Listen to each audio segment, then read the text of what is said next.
All right. Hello, my name is Olivia. I am a senior at Cal Poly Pomona in the physics department, and I'm also the current president of the Society of Physics Students at Cal Poly Pomona.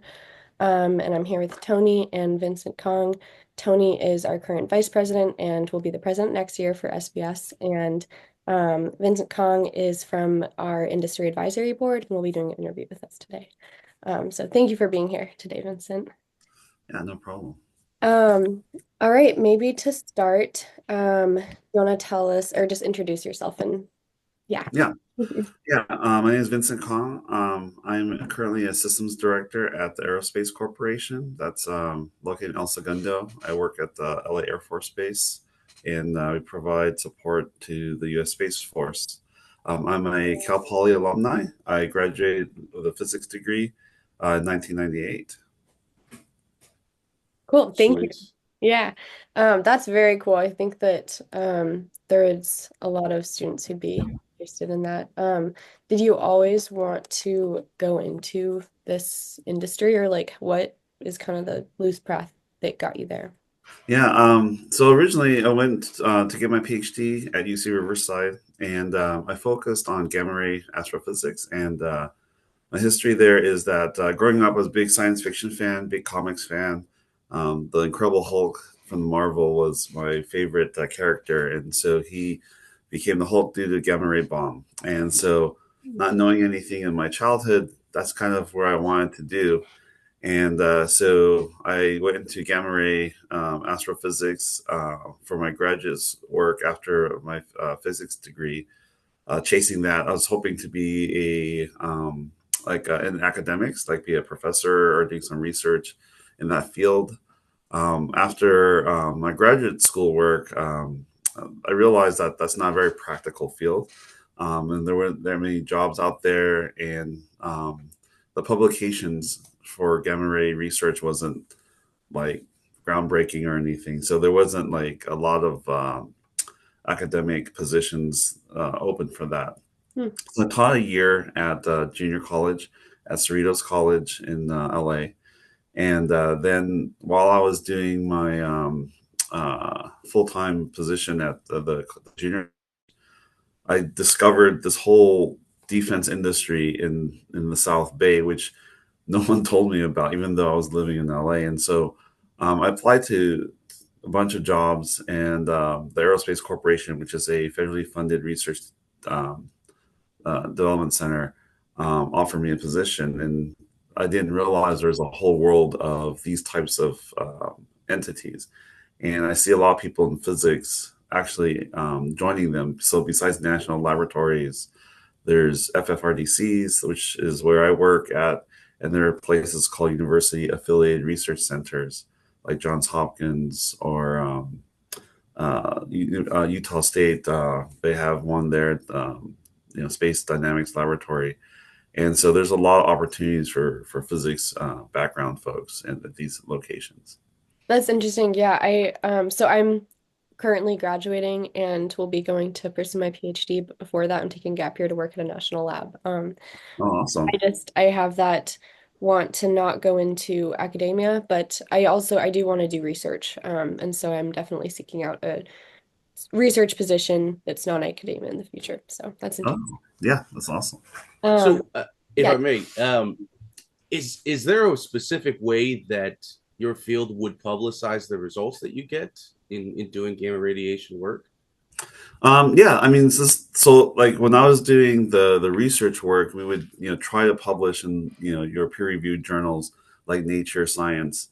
I think because it wasn't like anything new or groundbreaking, we were just developing technology and understanding if there were better detectors. That was my research. We were using silicon wafers to detect gamma rays on ultra long duration balloon flights, and so for those, it was just lesser journals or lesser known journals. And so when you don't have that type of publication, it's hard to get invited to those more prestigious type of opportunities.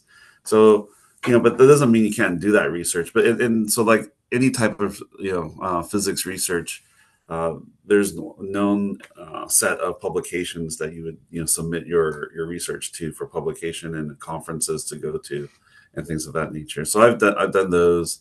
Um, so if you look me up, there's some poster publications, there's some and journal publications for the work that I did, but I haven't done that in like 20 years. So if you ask me anything about gamma rays, it's just more comic booky, like not real physics, like at this point. Sure. That is just actually so cool, though, that it was a comic book that kind of actually Agreed. impacted part of your trajectory. Yeah. Okay. Do you think that, because I think there's a lot of physicists who don't necessarily want to go into academia, and then the thought is like, okay, do I just become an engineer? What is your thought on that? Like, do you think that where would you be right now if you had taken engineering as a path instead? And is that something you would have ever even considered? Or I guess what are your just general thoughts on that? Yeah, I don't think I would have considered engineering. Like physics is a passion of mine. So I think, going through the university, going through graduate school, what appealed to me in physics in general is just understanding the nature of the universe and, getting to the whys. I think engineering is kind of almost the next step of applied physics, right? And so what the difference is in the industry that I see is a lot of engineers are given a task and they just go and try to accomplish the task. I might take longer because I'm a physicist and I don't know all the tools and stuff, but I also ask questions like why, and like is there fundamentals, physical laws and things of that nature that impact that decision. So I give a deeper. I think physicists will have a deeper understanding of why things are happening, and so that's helped me in my career because I'm able to ask those questions. And when you have more senior engineers that are asking those questions, the conversation I'm able to participate in a lot easier scale. And so I think there's advantage of being a physicist. Now, getting into the work field, like when you're competing, there's electrical engineers and stuff like that. That's definitely challenging coming right out. So entities like FFRDCs and UARCs, where they appreciate research and they have a lot more independent research and development goals, those are easier, employers to work with, coming straight out of college or getting your master's or PhD. If you go into like big aerospace companies like Boeing and Northrop and Raytheon, they're looking for engineers just to do their pure, like, I need someone to design this circuit. I need someone to just test this material. And they don't necessarily need the person to ask the why, because they have a design that someone did and they need it to be implemented. And so it's a different incentive for those companies. They do have physicists, they do have, pure science folks, mathematicians and stuff, but they're for different functions and usually they're taken by more senior folks. And so you're coming straight out.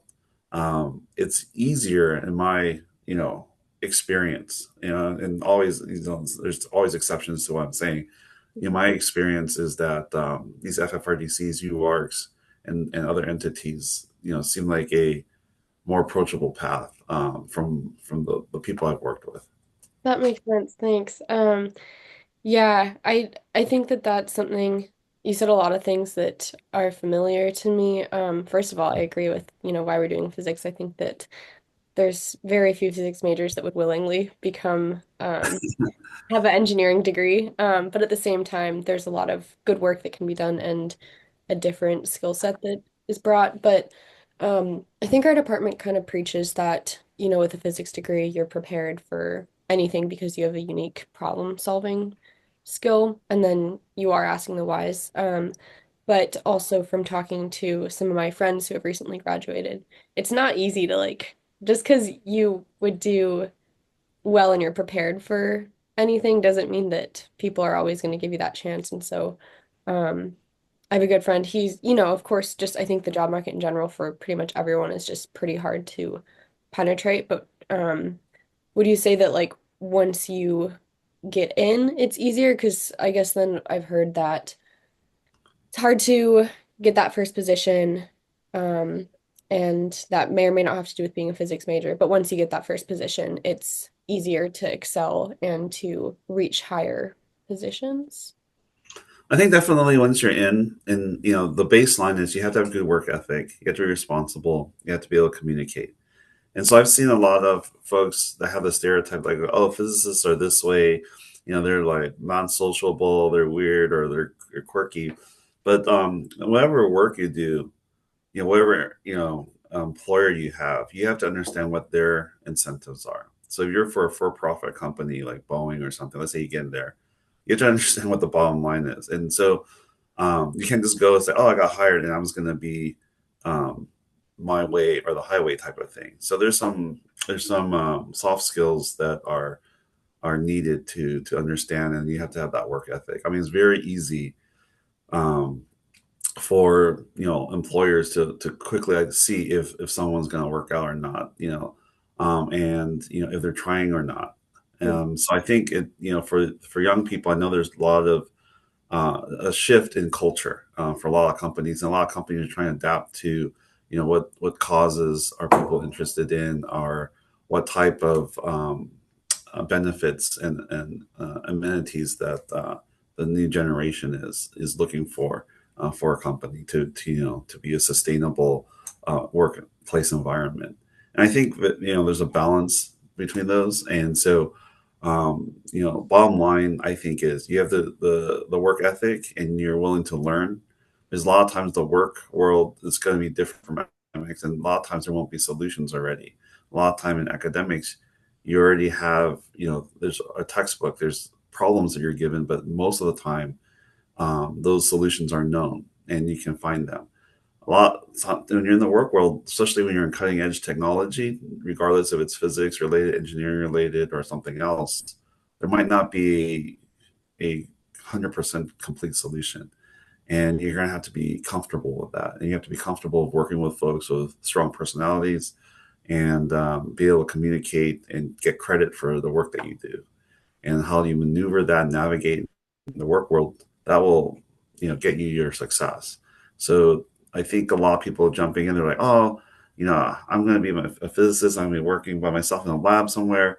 It's not really, that's not reality in this world. Like with the technologies we have, everyone is expected to be able to work with other folks and contribute to a larger team. And I think right now what I'm seeing is because of all the technologies we have with cloud-based infrastructures and all the different communication types of social media, and just how quickly people can communicate.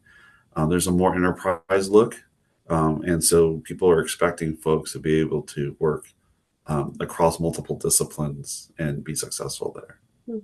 Interesting. I know that you're in a position, or at least from your LinkedIn, where you've hired people before, right? Um, Mhm. how is that process in your field, and do you have any tips for maybe people who are either coming right out of bachelor's, or if they're considering, okay, should I just immediately go and apply, or should they maybe seek higher education or something similar? Yeah. So for me, I didn't, my personal story is I didn't even consider working right after my bachelor's. So I definitely went straight for the PhD route. And then getting the work in industry was like a fortuitous, serendipitous opportunity that appeared. So definitely didn't plan it this way. I think for a lot of folks graduating with a bachelor's degree, um, going into industry will probably be a little bit challenging if you don't have some interdisciplinary work with like computer science or some engineering type of thing, because you're just having a bachelor's. I think if you have at least a master's, going to some of these entities like FFRDCs and UARCs are more valuable. I think if you're going to like a straight like production type of contractor like Boeing or Northrop or stuff like that, I don't think it is as important. But it really depends on the type of position you're looking for and what things you're applying for. I encourage students to try, regardless if you're going to graduate school or just looking for work, because it gives you experience. And one of the things that I didn't do, which I think hindsight would have provided me with more opportunities, is just apply for positions and see, what the rate of getting interviews are, and then practicing interviews and doing your resumes and updating those things. I think it's very competitive now, as you were mentioning. And with the technologies, with people who can use AI to generate, or fine tune their resumes and stuff like that. There's a lot of competition there. I would say that in this year's, as an example, I've hired 4 people, and I for each position that I posted, I had over 20 people apply, and so it was very competitive. And for me, in the position I have and the team that I'm building is a customer facing team, so I'm looking for a lot of soft skills as well as technical experience and technical skills. But I have 1.5 hours to interview, and then I have to make a decision based on that. If you go to more academic types of environments, usually they'll have a longer interview. They might ask you to present on a topic of research or a topic of expertise that you have, and then you'll have a better, or a greater chance to how to demonstrate that technical skill set. So it depends on really, for someone that's coming out, if you're going to a more academic type of environment culture, those will be the type of different types of interviewing um, environments. Whereas I'm more looking at, does the person have experience, and then can they sell me, their skills and everything in like an hour and a half, and I have to make a judgment call. And it's not like there's probation periods and stuff like that where I can test multiple people out and try it. And so I have to be very careful in my vetting of the candidates. And so your social media, whether it's LinkedIn or something else, will investigate all that stuff. And so I just want people to be aware, with the technology we have, you can fake a lot of stuff, but people also have tools to investigate a lot of stuff. Mhm. So it's a balance there. I'm That not makes, sure if that helped. no, that does. Thank you so much. Um, Tony, do you have any questions? Yeah. Do you want to take us through a regular day in your workplace? Oh, my workplace is really interesting because I'm customer facing, and it's mostly meetings. I'll tell you, most people are like, "Can I shadow you?" I'm like, "Well, you're just gonna sit through, hours and hours of meetings." So for a person that's coming out of school and you're doing technical work, it's going to be very different than the type of work I do. So when I first joined the company, I was in the group that did technical work, and I got there due to my modeling and simulation background. So before doing my graduate work, not only did I need to know the physics and understand the phenomenology um, of gamma ray stuff, but I also had to simulate it and kind of predict what type of results I was going to get due to my hypothesis, right? And so the first third of my, or first half of my research was modeling simulation. So I was able to leverage that into my first job. And so for someone that's coming out and they're doing technical work, whether it's related to some physics phenomenology. So, like, I have some friends that are laser physicists, and all they do is spend, or most of their day, spending on a lab playing around with physics lasers and fine tuning them and trying to measure their characteristics and things of that nature. So, a lot of people think that's what a day job is like. You're doing some kind of lab experiment, you're doing stuff like that. I started off in that type of environment. And so instead of doing lab experience, I would run modeling sim scenarios. And the customer would give me like, hey, and I was doing like missile prototyping and typing. So basically, if we see a signature on a missile in flying somewhere, can we detect it quickly? Can we track it? Can we predict where it go within a certain time frame? And then tell someone so they can react to it in a timely manner. That was really fun. And that was like the first 4 years of my career. Then I went to a customer facing role. And so for students that are listening and they're like, what does that mean? So definitely they're looking for more experienced people because then you've had all this experience working on the technical stuff. But basically, I'm helping a military person, and my counterpart is a colonel who has multiple weather satellites that he's put on contract with, let's say, General Atomics or BAE, and we're trying to see if they're developing things on time. And so what we get, what my team does, which I so part of the day to day things is checking in with my team, and depending on the phase of development from the contractor, we're either reviewing designs, going to meetings to ask them if they've followed certain standards and guidelines, and then we'll go and review their data and to see if their reporting is accurate. And doing is not exhaustive, obviously, because this is kind of impossible to do. But my team and I, basically, our days are filled with meetings, and then we ask people to review documents, or I review them, and then I help the customer understand what just happened. And so those are more meetings. And so the the thing is, it sounds really boring because you're just sitting in meetings all the time, but it's very dynamic and there's personalities involved. They are the contractors resisting our role where I sit because I'm slowing them down, asking them questions about what they're doing. They're trying to meet a schedule, but I'm trying to make sure that if they meet that schedule, we're getting a product that meets the government's requirements. So we help the government generate these documents. Say, hey, contractor, it has to behave this way. It has to meet these specs. Your system has to satisfy these characteristics, and then they have to show that to us. And then we have to it's not like you give them a bunch of money and then 5 years later they give you something. You hope it works, right?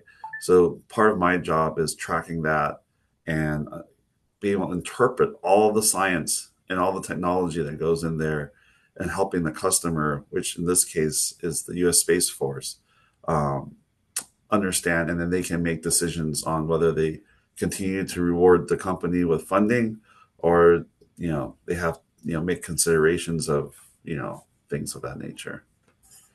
Interesting. Yeah, it sounds Very like a interesting. lot of background understanding is needed to be able to have those conversations. Yeah, it Yeah. sounds like you're applying a vital sense of what is correct and what isn't in terms of how things are supposed to work. It's good. It's good. I'm glad that we have a physicist in there.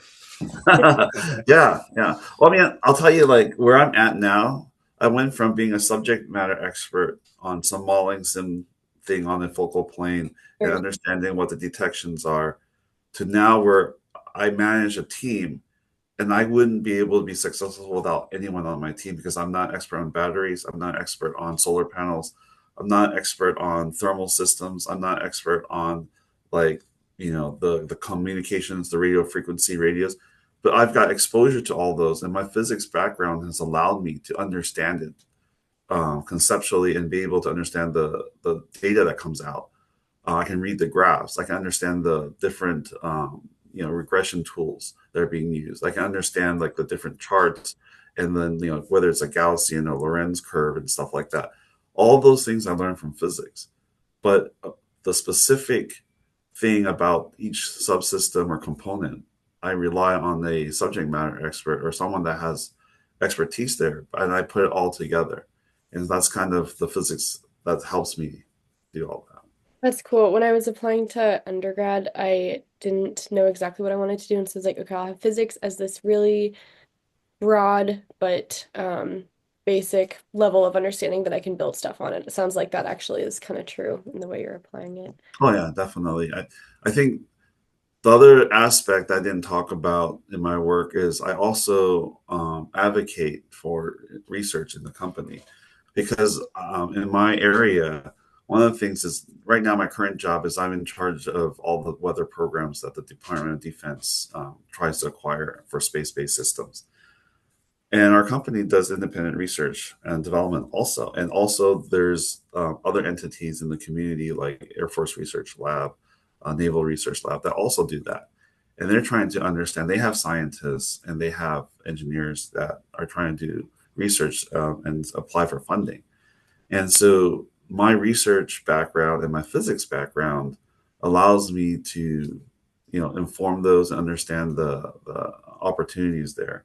And so there's definitely a lot of things from the physics background that's helped me out. That makes sense. That's cool. Thank you.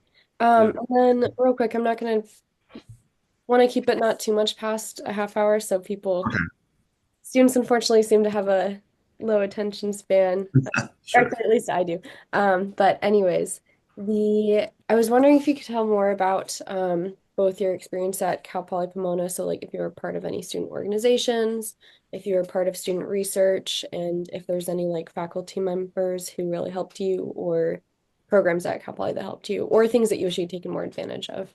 Sure. When I was at Kapolei Pomona, I lived in the dorms. I was at Lisa Hall, and then as I went to my upper division, I moved off campus, but it was still university housing, and so I was part of the Society of Physics Students. I think I was secretary or something like that, Yeah. and definitely didn't have as much. What I see now when I've come back and visit the campus very different. You guys have a lot more people doing research. I would say that my senior year, when I did my senior project, I was like the only one in and our graduating class was 6 people too. So, and so it was a very different environment, and only several of the professors were doing had those opportunities. I think you have a lot more now. I worked with Dr. George Rainey as my senior project. Advisor, and he was the only one I think at that time that was really doing astrophysics type stuff. I think Dr. McCauley had astronomy background also, but I think he was more pure astronomy with telescopes, and I was looking at more like cosmology type of things. So Dr. Rainey and I were working together. So he definitely had significant influence. He actually, took me to the American Astronomical Society conference in San Diego where we presented our poster and everything. So definitely it was a great experience. Learned a lot. I think I had a lot of good conversations with Dr. Leff about philosophy, about these types of questions that you're asking, just like life questions and stuff. I think Dr. Leff was one of those professors that was willing to share and had a lot of good experience to talk about. Um, it's really funny. When I first came to Cal Poly Pomona, I was looking to do research already. And the first opportunity I got was with a professor named Dr. Bush. And Dr. Bush was doing research in cold fusion, and everyone was ridiculing us because no one believed that was possible. And it's not like we discovered anything, but that was my first foray as an undergraduate into it, and it showed me that it's not as glamorous as like the movies or TV shows show. And it was a lot of hard work and a lot of failures, but I learned a lot. It was a good experience. And I think it was a humbling experience because I think coming out, you don't know what these timelines of research are, and you see all these people, because you don't really see the things that don't work. You always see the things that work, and they're like how in those stories. And I think that experiencing that did not detract me from pursuing a PhD and pursuing research work. And so I think that was helpful. So I think the opportunities you guys have at Cal Poly research really is really valuable. Yeah, I think it's really special that it's pretty common for people to be either in research or seeking it out. Both me and Tony are in it. I'm in 2 labs right now. And I even freshmen are getting excited about it. And so that's really cool. Yeah. Yeah, sorry, did you want to add something, Tony? No, I was going to say no. It is fantastic. I will say it feels like there's more research every year. Every year that I've been here, at least, it feels like there's been an addendum to what kind of stuff you can study. Yeah, I do So feel like yeah, we can like see kind of a shift. And it's nice because since there's no graduate program, the research does go Yeah. to. At the same time, I think that there's always students who are looking for it and who don't have it. And I think that there's almost a culture in the students that's been created towards doing research or other things. But yeah, do you feel like your research experience definitely, of course, prepared you for your PhD? I feel like it's very helpful to have that. But do you think if you had gone straight into industry, it would have been enough to have been doing academic research? Or do you think it might have been more helpful to seek out internships or research with maybe an engineering professor or something? Yeah, I'm not sure. I think when I graduated, the interdisciplinary work wasn't as prominent.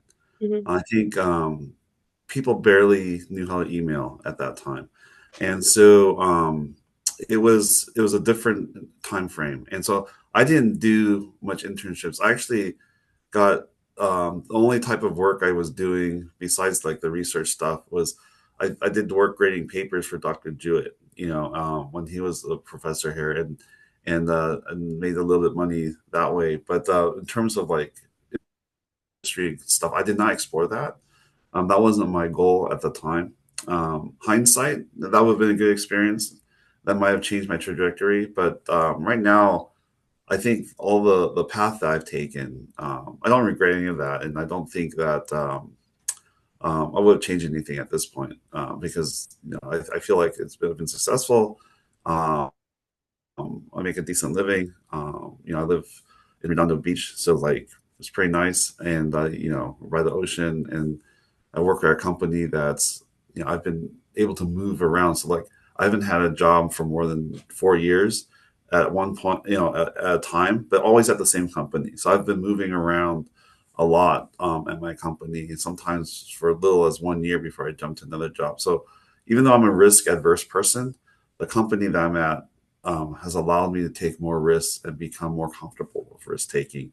And so I appreciate that. And so I don't think I would, have changed that. But I definitely encourage folks that if research is not your thing, those internships are valuable because you're going to be competing against engineers that have a lot of, everyone's going for internships. My kids are in college right now, and they're telling me that they're having a hard time finding internships.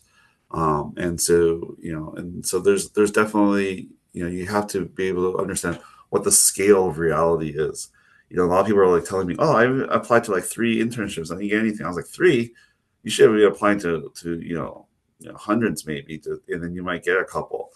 So it's a different scale, and people don't necessarily realize coming right out of your parents or your support folks don't understand what the scale of reality is. They're like, "Oh yeah, go apply," and then they're like 5 applications and you didn't get anything. You're disappointed. But the reality is, you just have to be used to that, and you have to be applying for a lot more. And that's actually part of the experience and process was that impacts you psychologically. And if you can take it, and because people can tell your energy when you're interviewing. If you're already down because you've applied to 2 internships and you didn't get them, it comes through during the interview. It comes through during the discussion. But if you're resilient and you're able to understand that, I'm going to have to apply to a lot more before I get something, that comes through too. And so I think that a lot of times I would say when I was going through the college system, that type of understanding I did not have. And even my professors, because they were all academic, they're like, "Oh no, that's a good question. What is a real interview with a company like?" And I think your professors now have a much more better appreciation for that. And setting up the industry advisory board, I think, has helped the students have that understanding. Yeah, it's been cool to have the mock interviews and have, the resume reviews and stuff like that, but for sure. 100%.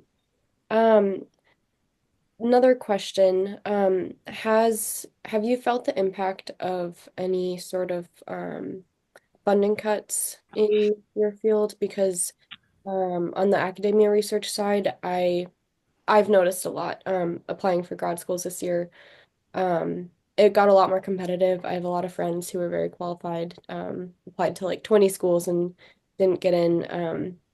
A lot of people I did an RE last summer, and um, anyways, it's just gotten pretty competitive, and positions have even been like rescinded. And so I was just wondering if you Yeah, felt. so we are all preparing for that. So I think in my industry and where my current company is, we haven't felt that impact yet, but we are all expecting it. And we were looking at what the administration wants goals are, and what a lot of the research folks are pivoting their research to align with the goals. So I'm not sure if you heard, Golden Dome is a big thing. And so in my company, a lot of the research is shifting to say, how can we help that initiative? How do we tie into that so that we can continue to uh, receive the funding from the government and be incentivized to help what they're looking for. So definitely, that's coming for sure. We are expecting, I think, at least like 10% cuts for research and things of that nature across the board. So that'll definitely impact folks. It's definitely going to be a lot more competitive. And my advice there is that you have to find folks that have that in. And so this is where the networking becomes important, and your soft skills, have to shine, because there's going to be a difference there, and they're going to have to find people that can articulate and be able to show that their value to whatever research gets funded. And so, yeah, definitely it's going to be a tougher time, but it comes in cycles. So, regardless of politics and administration, we experienced that when sequestration happened in 2008. And we experienced that like when the dot-com industry bubble popped. So in my career, anyways, there were two times where my company had to, have layoffs or reduction in force, and research funding was cut. And so we've experienced that. And so, we just have to be resilient and find opportunities and use our network to kind of see where the opportunities are. It's pretty dynamic, right? And I think right now it's been very difficult because it's hard to predict. And so the government's funding cycles, I think, that are fiscal years start in October. And so a lot of people are like, "Oh, January, that's how they think." But in the government industry, the fiscal years start in October. And so that's when all those decisions are made and things like that, like around that time frame, the fall time frame. And then it gets, by the time January comes, that's when it gets implemented. So that's kind of a thing that people might not appreciate is the timing of things. So I just give that background, but definitely there's going to be some folks that are going to not be able to get the opportunity because of that. Yeah, for sure. All right, and Tony, any last questions? Before you go, I'll ask you if you have like just one single piece of advice that you want to make sure people hear. Yeah, my biggest advice is that folks should be flexible and adaptable. A lot of people are just like, I'm going to do this research, or I'm going to be this, person in their mind. Especially when you're idealistic and young, which I was, when I was coming out of the school, it's like, this is what I want to be. But I think in order to be successful, you don't have the perspective of what the whole, industry or the realm of physics there is and what it can apply to. And so I think, what I'd like to tell young folks coming out is take the basic foundation. You have to have a strong foundation. So that's the baseline. And you can't lose that, but you have to be able to apply that to anything that comes your way. And then the more you can articulate and communicate how you can apply it, will get you that success, because people want to see that. People are not gonna judge you based on like where your school is or anything. Once you get into the work world, it's how you've been doing your last job, and if you can build those connections and people that can advocate for you. So being flexible and dynamic and be able to apply and articulate that. And then the last piece of advice is find mentors and champions for yourself, because if you want to advance, and even if you want to stay in the same job and be the world's expert in one thing, if you don't have people advocating for you or championing for you, even if you have a stable job, the opportunities will be limited. And so I encourage folks to get out of their comfort zone, especially when you first start off. If you make a mistake, it's not as significant. As you move in your career and the decisions become bigger and impact more people. So if I make a mistake now, I impact my whole entire team. And so I have to be a little bit more understanding of that. Whereas before, I just me. If I mess up, I just take it. If I'm willing to take it, I take it. But now, you have families, you have people on your teams and stuff. So having that support system and having people that can give you that advice that have different perspectives is valuable and they can champion for you. So, Thank you so much. It's been really nice talking to you, and we really appreciate you taking the time to meet with us today. And I think there's going to be a lot of students who are excited to watch this. all right. Thank Thank you so much. It's great. Thank you. Yeah, thank you No, so much.